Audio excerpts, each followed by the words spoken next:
তো গাইজ তোমরা দেখ পাচ্ছ আমি আশীর্বাদ করছি। তো এটা আইব্রো বাদ দিলাম, আমার মেয়েই বলতে পারো, মেয়ের বান্ধবী যখন মেয়ে।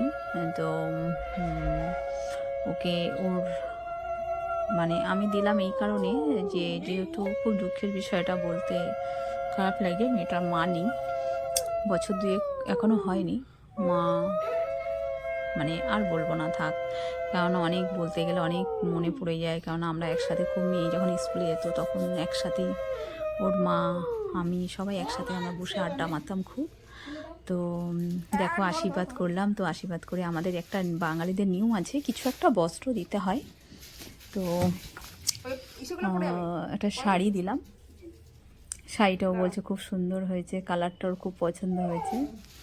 আর ওকে আমি মন থেকে খুব আশীর্বাদ করি যেন মানে বিবাহিত জীবন যেন সুখের হয়।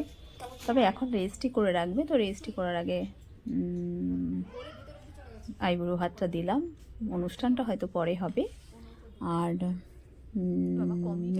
ও যেন ও মানে কদিন হলো খুব অসুস্থ হয়েছিল কদিন আগে, তো ও যেন সুস্থ থাকে এটাই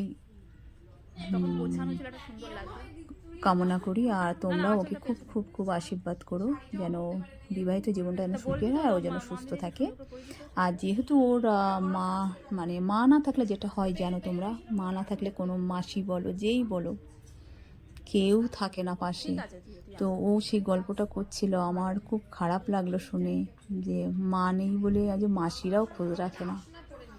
তা আমি বললাম যে দেখো দেখ মন খারাপ করিস না, আমরা আছি। তারপর রেজিস্ট্রিতে যাই হোক, আমার রেজিস্ট্রিতে আমার মেয়েকে যেতে বলেছে, যাই হোক। আর কী করে বলো, একা বাবা আর ও থাকে, কোনো ভাই বোনও নেই। আর আজকে রান্না করেছিলাম তোমার ভেজ ডাল আর ভাজা করেছিলাম 3 পদ, আর তোমার গলদা, আর করেছিলাম পাবদা, আর চিকেন ছিল, মিষ্টি দই মিষ্টি তো এগুলো থাকেই। আর ও যা খেতে ভালোবাসে সেইগুলোই করে দিয়েছি। ও তো বলছে আমি খেতে পারবো না এত, আমি বলে চিন্তা করিস না, খাবারটা প্যাকেট করে দিয়ে দেবো। এমন হতে পারে দুবারই মিলে একসাথে বলো, শাড়ি পরেছে দেখো, শাড়ি পরে সামলাতে পারছে না, যেটা হয় দেখো একা একটা মেয়ে ঘরে রয়েছে, তো ওই জন্য ওর বাবা তাড়াতাড়ি করে রেজিস্ট্রিটা করে রাখলো। আর আরেকটা জিনিস তোমরা খেয়াল করো, আমরা যখন উলু দিচ্ছি আর আমার মিমো কিন্তু ঘর থেকে ও কিন্তু উলু দিচ্ছিল, সেটা হয়তো শুনতে পাবে, খেয়াল করো।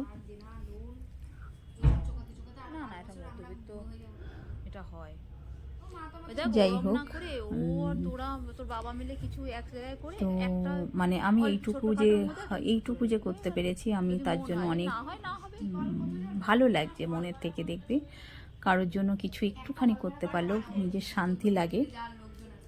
জানি না ঠিক বললাম না ভুল বললাম, তোমরা অবশ্যই জানিও কথাটা আমি ঠিক বললাম কি না। আমার মনে হয় দেখবে কারোর জন্য একটুখানি কিছু করতে পারলে ওটার মতো শান্তি নেই কিন্তু।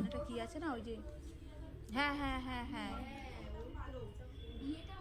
আর আমি আমার মেয়েকেও বলেছি বাবা ওর মা নেই, মোটামুটি তুমি কিন্তু যাবে রেস্টিতে। আমার মেয়ে বলেছে ঠিক আছে যাব, সময় পায় না তবুও বলেছে হ্যাঁ যাব।